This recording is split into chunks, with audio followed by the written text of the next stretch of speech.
The friend request arrived late on a Tuesday evening. I was in the living room, half watching a crime drama while absent-mindedly scrolling through my phone. My wife, Emily, sat at the other end of the couch, her feet tucked beneath her, bathed in the soft glow of her laptop screen. It was one of those quiet, domestic moments. Nothing unusual, nothing out of place. Then I noticed the way her fingers hovered over the keyboard, how her expression changed from idle focus to something more intent, something nostalgic. A small, crooked smile played on her lips, one I hadn't seen in a while. "Who's that?" I asked casually, sipping my beer. She glanced up, blinking as if she'd forgotten I was there. "Hmm? Oh, just someone from high school." I tilted my head. "Yeah? Someone I know?" She hesitated, just for a second, but long enough for my gut to tighten. Then she shook her head, laughing lightly. "No, you wouldn't. His name's Daniel Hayes." Daniel Hayes. The name meant nothing to me. I'd met a handful of Emily's old friends over the years, but this one? A stranger. I shrugged. "Old classmate." "Yeah," she said, clicking the accept button. "We used to be close." Something in the way she said it made me pause. Used to be close. There was a certain weight to it, like a memory wrapped in warmth. But I brushed the thought aside. I trusted my wife. Over the next few days, I noticed small changes. Emily was on her phone more often, her screen lighting up with incoming messages. She'd smile down at it, the kind of soft, private smile that used to be reserved for me. At first, I didn't think much of it. Everyone reconnected with old friends now and then. I had an old buddy from college I still texted from time to time. But something about the way Emily's fingers lingered over her keyboard made me uneasy. One night I walked into the bedroom while she was getting ready for bed. She was sitting up against the pillows, her phone tilted slightly away from me. "Talking to Daniel?" I asked lightly, trying to keep my voice even. She looked up, startled. "Huh? Oh yeah, just catching up." I climbed into bed beside her, glancing at her screen. She tilted it just enough so I couldn't see the messages.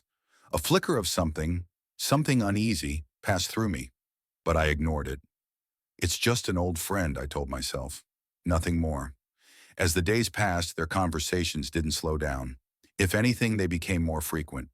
Emily would laugh softly at her phone, then quickly put it away if I was nearby. At dinner, she'd set it face down, but when she thought I wasn't looking, she'd sneak glances at it. One Saturday morning, I walked into the kitchen to find her sipping coffee, staring at her phone. She hadn't even heard me come in. "Good morning," I said. She jumped slightly, locking the screen before looking up. "Morning." I leaned against the counter. "Still talking to Daniel?" She nodded, smiling, but there was something forced about it. "Yeah, just reminiscing." I studied her. "Reminiscing about what?" She hesitated. "High school, life, just stuff." Her vagueness unsettled me, but I didn't push. I didn't want to be that husband, the jealous, overbearing one. Still, that night as we lay in bed, I found myself staring at the ceiling, listening to the faint tap of her fingers against the screen. She was still texting. I turned onto my side, watching her.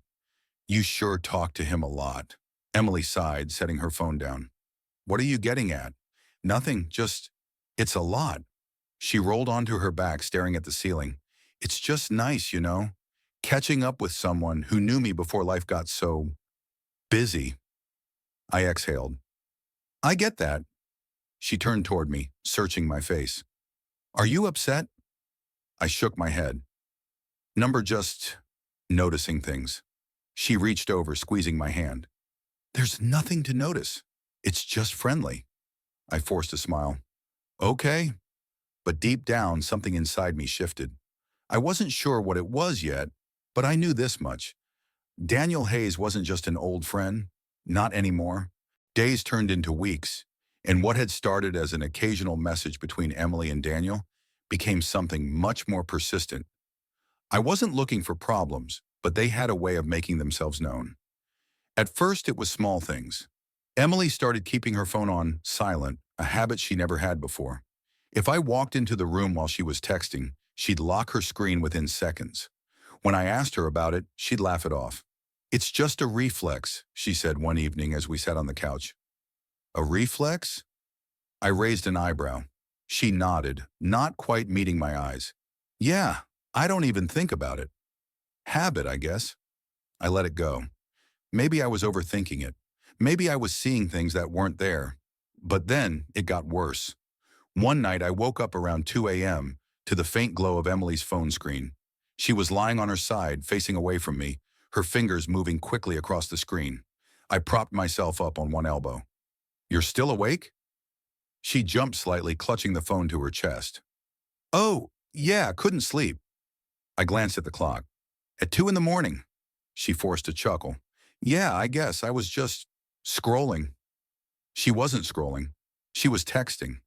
I knew it, and she knew I knew it, but she didn't offer any more explanation, and I didn't push. Instead, I lay back down, staring at the ceiling, trying to shake off the gnawing feeling in my gut. The following weekend, we were invited to a barbecue at a friend's house. It was one of those perfect early summer evenings, warm, breezy, filled with the smell of grilled food and laughter. But Emily, she was distracted. She'd step away from conversations to check her phone, her fingers moving rapidly over the screen before she'd slip it back into her pocket. I watched her from across the yard, noting the way she smiled down at the device. A small, secretive smile. Something inside me twisted. Later, as we were driving home, I finally said it. You've been on your phone all night. She sighed, tilting her head against the seat. Not all night. I kept my hands on the wheel, gripping it a little tighter than necessary. Enough. She glanced at me. Are you really upset about this? I exhaled through my nose. I don't know, should I be? She shook her head. You're reading too much into it. Am I? She hesitated. Yes, it's just a friendship, okay? He's someone from my past. It's nice to reconnect. I nodded slowly, absorbing her words. Nice, I repeated. She reached over, touching my arm lightly. I love you. You know that, right? I swallowed. Yeah, but love wasn't the problem. Trust was.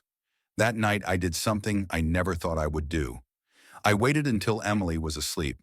I waited until I heard the soft, steady rhythm of her breathing, until I was certain she wouldn't wake up.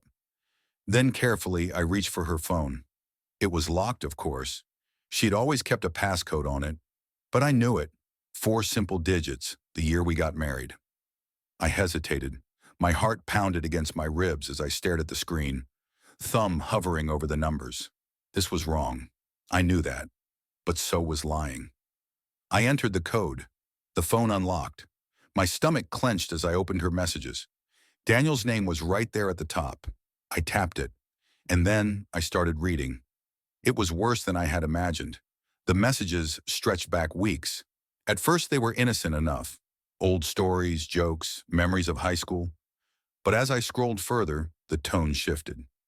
Daniel, I still think about you sometimes. You were my first love, you know. Emily, you were mine too. Feels like another lifetime ago. Daniel, sometimes I wonder what would have happened if we'd stayed together. Do you ever think about that? Emily, maybe. Sometimes. A lump formed in my throat. I kept reading. Daniel, I remember the way you used to look at me back then, like I was the only guy in the world. Emily, it's funny. When I saw your name pop up, I felt something I haven't felt in a long time. My hands trembled as I scrolled further. Daniel, I don't want to cross any lines, but I have to say it. I miss you, Em. Emily, I miss you too. I clenched my jaw. This wasn't just friendship.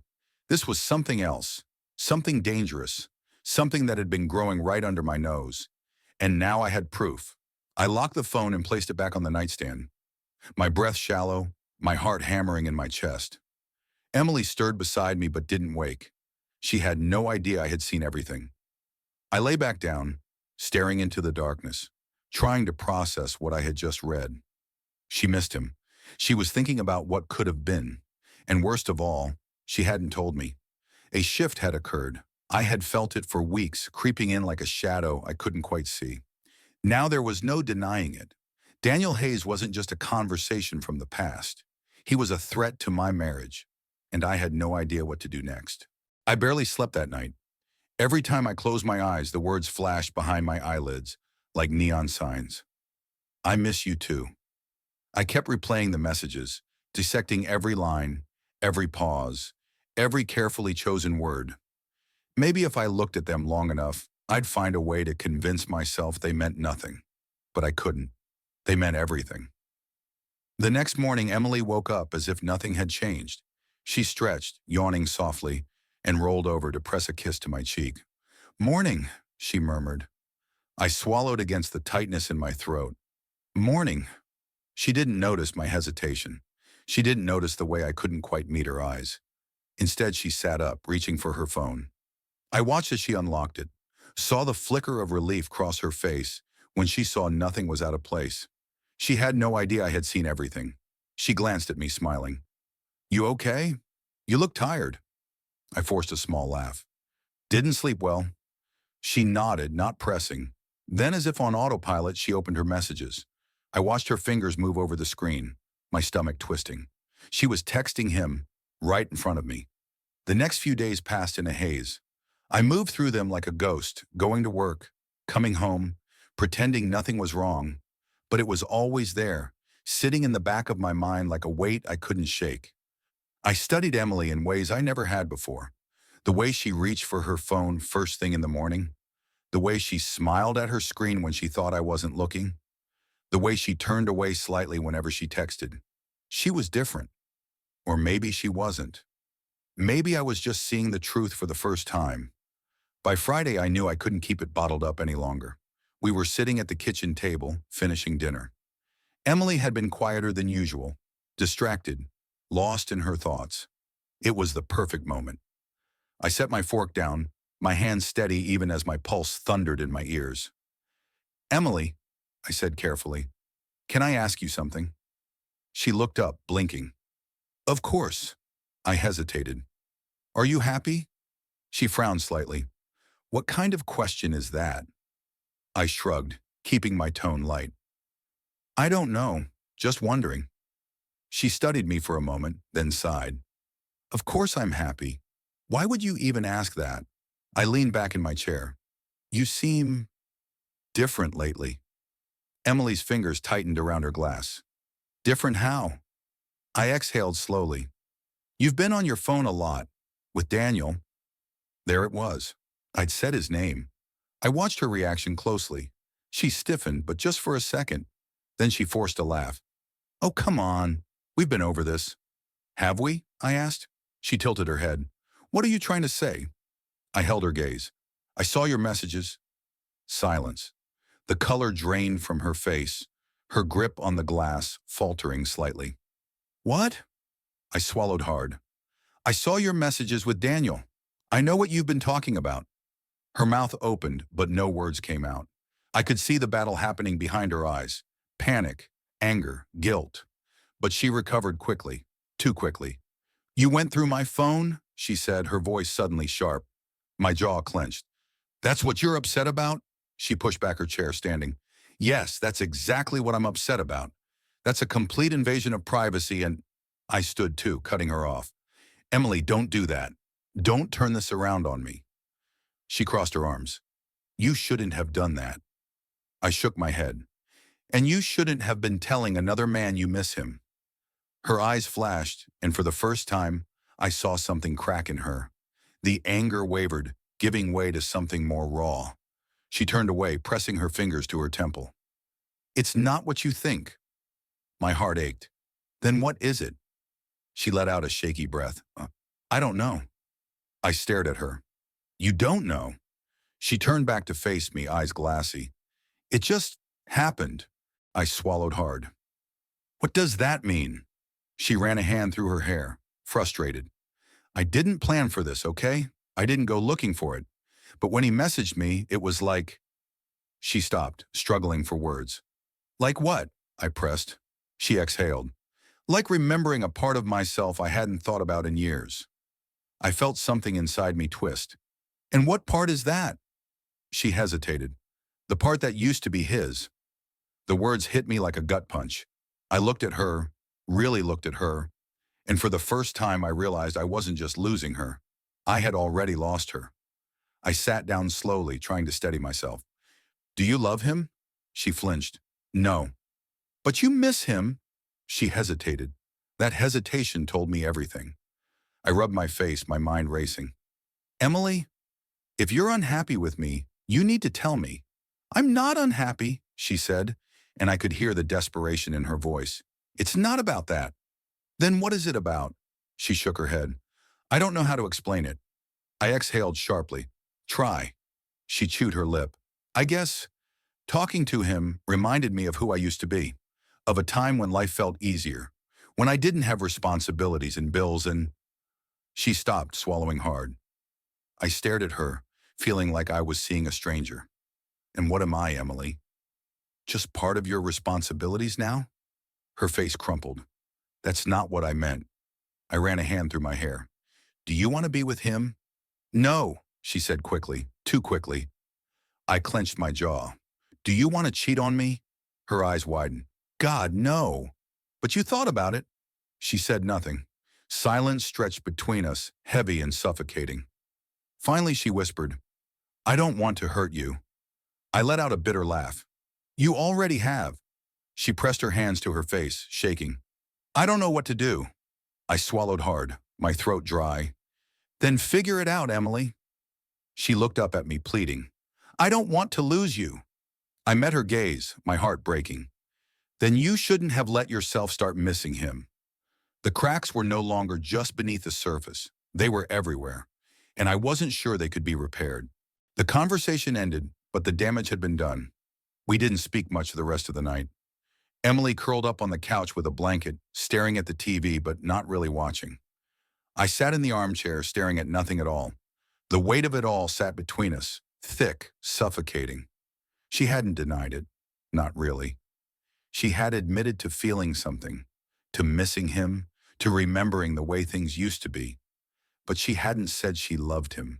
She hadn't said she wanted to leave. And that was the worst part. Because it meant she was stuck between two places, between me and him. That night I slept in the guest room.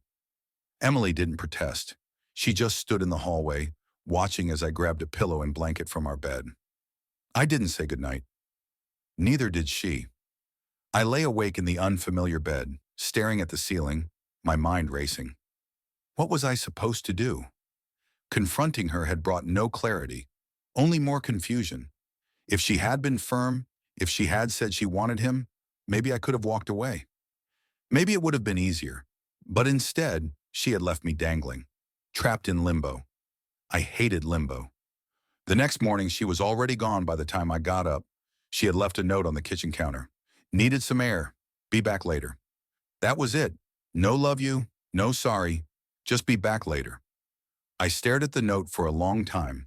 Then, without thinking, I grabbed my phone and opened her messages. I knew her cloud password. I had never used it before. Never had a reason to. But now my fingers moved almost on their own. Within seconds, I was in. Daniel's name was still there, sitting at the top of the thread. I clicked on it, my heart pounding. More messages, more of the same. Daniel. Are you okay? Emily. Not really. Daniel. I feel bad. I never wanted to cause problems. Emily. It's not your fault. It's mine. I should have been more careful. My stomach twisted. More careful, as if what they had been doing was something wrong, as if they both knew it. Daniel. I just don't want you to regret talking to me. Emily. I don't. I never could. Daniel. Even if it's hurting him? Emily. It's complicated. I clenched my jaw. Complicated. That word again. She had said it to me last night, and now she was saying it to him. Hours passed before she came home. I was sitting at the kitchen table waiting. She walked in, her keys jingling as she set them down on the counter. She looked at me, her expression wary. Hey, she said softly. I didn't answer right away. I just watched her, trying to figure out who she was to me now. Finally, I said, Did you see him? Her breath hitched slightly. It was small, but I caught it. No, she said. I just went for a drive. I nodded slowly. Okay. She hesitated, then sat down across from me. I don't want to fight. I don't either. Then she said, I need to figure out what I want. I stared at her, the words hitting me like a slap. What you want? She swallowed hard. I don't mean it like that. She ran a hand through her hair. I'm confused. My stomach twisted. You shouldn't be. She looked at me, her eyes filled with something I couldn't place. But I am. I leaned forward. Do you love me? Her eyes welled up. Yes. Do you love him? That hesitation told me everything. I pushed back from the table, standing. I can't do this. She stood too. Please don't. I held up a hand. Emily, if you don't know if you love him, if you don't know if you want this marriage, then what the hell are we doing? Tears slipped down her cheeks. I don't want to lose you. Then why are you holding on to him? She had no answer, because deep down, she already knew. The foundation had cracked, and now it was only a matter of time before it crumbled completely. After that night, something shifted between us. It wasn't loud. There was no screaming, no dramatic arguments or ultimatums. Instead, it was quiet, a slow, painful unraveling. Emily and I still lived in the same house, still ate dinner at the same table, still lay in the same bed. But everything between us felt empty. She stopped reaching for my hand. I stopped kissing her goodnight. The warmth that had always existed between us, the ease of just being together, had disappeared. I noticed how she hesitated before speaking, as if weighing her words, how she kept her phone on silent, how she texted less around me, but still took her phone everywhere, even to the bathroom. We had turned into strangers in our own home. One evening, I came home from work and found her curled up on the couch, her phone resting in her lap. She didn't notice me right away, her fingers hovering over the screen, like she was debating whether to send a message or erase it. I stood in the doorway watching her. Finally, I said, "Hey." She jumped slightly, locking her phone before looking up. "Hey." I walked into the kitchen, grabbing a beer from the fridge. "Long day." She nodded. "Yeah." I could tell she was lying. She hadn't worked that day. She had the day off. I leaned against the counter, studying her. "You okay?" She shifted, tucking a strand of hair behind her ear. "Yeah, just thinking." I took a sip of my beer, letting the silence stretch between us. Then finally she spoke again. "I was thinking." She hesitated. I set my beer down. "About what?" She took a breath. "Maybe we need some time apart." The words hit me harder than I expected. I stared at her. "A break?" She nodded slowly. "Not forever. Just some space to clear my head." A bitter laugh escaped my lips before I could stop it. "And by clear your head, you mean figure out if you want to be with him?" She winced. "That's not fair," I scoffed. "Isn't it? Because that's what this is, Emily. You're trying to decide if he's worth losing me for." Tears welled in her eyes. "I'm trying to be honest with you." I clenched my jaw. "Number. You're trying to keep both doors open." Her face crumpled. "It's not that simple." "Yes, it is," I shot back. "You either love me or you don't. You either want this marriage or you don't. If you're even considering walking away, then you've already made your decision." Her breath hitched. "That's not true." I ran a hand through my hair, exhaling. "Then prove it." She swallowed, looking away. She had no proof, because we both knew the truth. That night I didn't sleep in our bed. Again. The guest room had started to feel more like home than the place we had once shared. Lying there staring at the ceiling, I wondered how it had come to this. I had spent weeks worrying that I was losing her, but I hadn't lost her. She had already left me. She just hadn't walked out the door yet. The next morning I woke up to the sound of drawers opening and closing, the rustling of clothes being folded. I sat up slowly, rubbing my eyes, and walked toward our bedroom. Emily was packing a suitcase. She turned when she saw me, guilt written all over her face. I stood in the doorway, my heart pounding. "So that's it?" She swallowed. "I just need some space." I crossed my arms. "Space for what?" She hesitated. "To think." I clenched my jaw. "And Daniel?" She looked down. "I haven't seen him." "But you want to." Her shoulders tensed. "It's not about that." I scoffed. "Of course it is." She let out a shaky breath. I don't know what I want." I let out a bitter laugh. "You shouldn't have to think about it, Emily. You shouldn't need space to figure out if you still love me." Tears filled her eyes. It's not that simple. Yes, it is. She wiped at her cheeks, turning away. I don't want to hurt you. You already did. Her breath hitched, but she didn't argue, because she knew it was true. She left that afternoon. No dramatic goodbye, no final declarations of love, just a quiet exit. I sat on the couch for hours staring at nothing. My phone buzzed a few times, but I ignored it. I didn't want to talk. Didn't want to hear anyone tell me it was going to be okay. Because it wasn't. This wasn't some temporary separation. This was the beginning of the end. And deep down, I think I had always known. Emily left. Not forever, at least that's what she told me. She called it space, a break to think, to clear her head. But deep down, I knew better. People don't walk away from something they still want to fight for. The house felt different without her. Quieter, colder. Her coffee mug still sat in the sink, her slippers still tucked beside the couch. But she wasn't here. The absence of her presence was louder than any argument we had ever had. I told myself I wouldn't check her messages. I told myself it didn't matter anymore. But on the second night after she left, I broke. I logged into her iCloud, and I saw everything. Daniel, I'm thinking about you.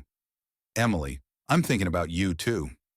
Daniel, I hate that this is so complicated. Emily, me too. I wish things were different. Daniel, do you regret anything? Emily, number. My stomach twisted. My chest felt tight. I scrolled further, my heart pounding. Daniel, I just want to see you, in person, just once. Emily, I know. Daniel, will you let me? There was a long pause before her reply. Emily, I think I have to. I shut the laptop, my hands shaking. She was going to see him. She had left our home to be with him. I didn't call her. I didn't send angry messages or demand answers. What was the point? She had already made her choice. Instead, I let myself sit in the weight of it. Grieve it. Our marriage wasn't ending in some dramatic explosion. It was dissolving, slipping through my fingers like sand, slow and inevitable.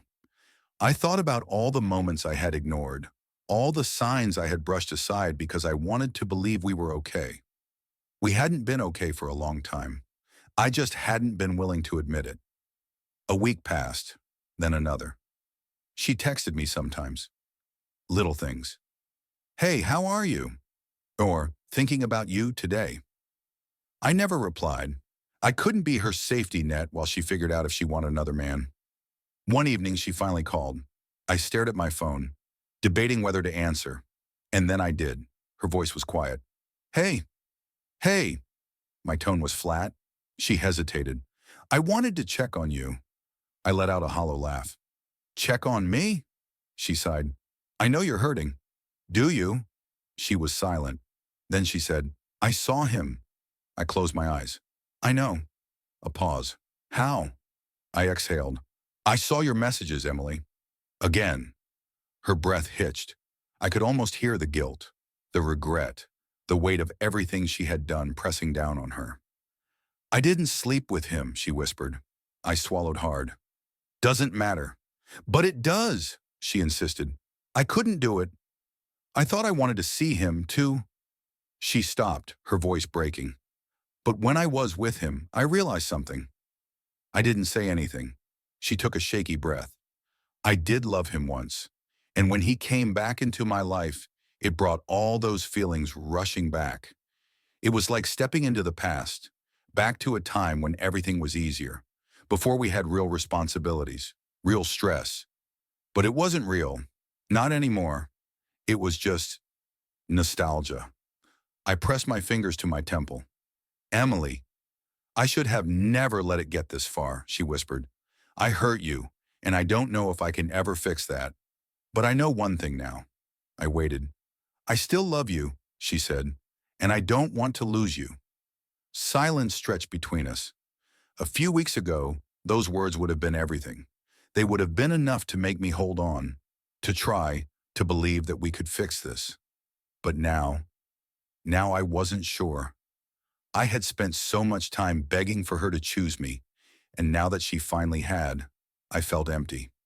Please, she whispered, let me come home. I closed my eyes, my chest tightening. I don't know if I can do this again, I admitted. I don't know if I can ever trust you the same way. Tears filled her voice. I'll do anything. I'll go to therapy. I'll cut him off completely. Emily, I sighed. It's not just about him. It's about us. She sniffled. I know. I leaned against the counter, gripping the edge. Let me think. She let out a shaky breath. Okay. And then, for the first time since this all started, I was the one who hung up first. I spent the next few days doing something I hadn't done in weeks. I thought about me, not about Emily, not about Daniel, just me, what I wanted. I imagined her coming home, sleeping in our bed again, sitting across from me at the dinner table. But instead of comfort, all I felt was uncertainty. Would I ever believe her again when she said, I love you? Would I always wonder if she was thinking about someone else? Could I ever forgive her? And more importantly, did I want to? A week later, I texted her, meet me at the cafe on Main. We need to talk. She replied instantly, okay. When I walked in, she was already there, sitting at a corner table, nervously twisting her wedding ring around her finger. I sat down across from her. She looked at me with wide, hopeful eyes. I missed you. I studied her for a long moment. I missed you too, I admitted. But that doesn't change what happened. She swallowed hard. I know. I took a deep breath. I don't think we can go back to what we were. Her eyes filled with tears. But we can try. No, I shook my head. We can't, because I don't want to. Her face crumpled. You don't? I exhaled. I loved you, Emily. I still do. But I don't think I can trust you again. And without that, what are we? Tears slipped down her cheeks. I'm so sorry. I know, I said softly. For the first time in weeks, I felt free.